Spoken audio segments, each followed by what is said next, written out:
Indian ജനാധിപത്യത്തിൽ നിർവാചൻ സദന് അല്ലെങ്കിൽ തെരഞ്ഞെടുപ്പ് കമ്മീഷന് അതിനിർണായകമായ സ്ഥാനമാണുള്ളത്. തെരഞ്ഞെടുപ്പ് കമ്മീഷനിൽ ആരൊക്കെയാണുള്ളത്? എങ്ങനെയാണ് ഈ തെരഞ്ഞെടുപ്പ് കമ്മീഷനിലേക്കുള്ള അംഗങ്ങളെ തിരഞ്ഞെടുക്കുന്നത്? പെട്ടെന്ന് ഒന്ന് നോക്കിയാൽ തെരഞ്ഞെടുപ്പ് കമ്മീഷനിൽ ചീഫ് ഇലക്ഷൻ കമ്മീഷണർ അഥവാ മുഖ്യ തെരഞ്ഞെടുപ്പ് കമ്മീഷണറാണ് അതിൻ്റെ തലവൻ. ഒപ്പം മറ്റ് 2 ഇലക്ഷൻ കമ്മീഷണർമാരും തെരഞ്ഞെടുപ്പ് കമ്മീഷണർമാരും അടങ്ങി 3 പേരാണ് ആകെയുള്ള അംഗങ്ങൾ.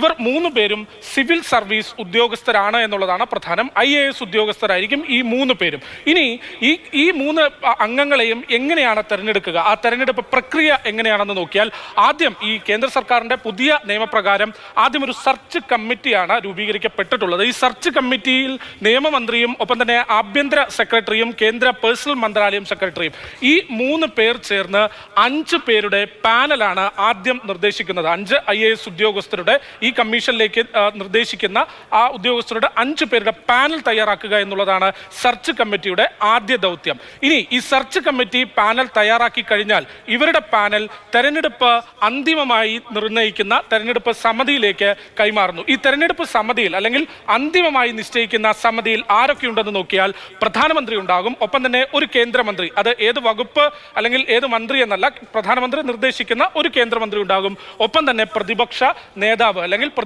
മുഖ്യ പ്രതിപക്ഷ കക്ഷിയായ പാർട്ടിയുടെ നേതാവും ഉണ്ടാവും. ഇങ്ങനെ ഈ 3 പേർ ചേർന്നാണ് അന്തിമമായി തെരഞ്ഞെടുപ്പ് കമ്മീഷനിൽ ആരൊക്കെ വേണം അല്ലെങ്കിൽ തെരഞ്ഞെടുപ്പ് കമ്മീഷണർമാരായി ആരൊക്കെ വേണം, മുഖ്യ തെരഞ്ഞെടുപ്പ് കമ്മീഷണറായി ആരൊക്കെ വേണമെന്നുള്ള തെരഞ്ഞെടുപ്പ് പ്രക്രിയ നടക്കുന്നത്. ഈ പ്രക്രിയയിലൂടെ കടന്ന് വരുന്ന ദിവസങ്ങളിൽ അടുത്ത 2 തെരഞ്ഞെടുപ്പ് കമ്മീഷണർമാരെ ഉടൻ തന്നെ നിയമിക്കും.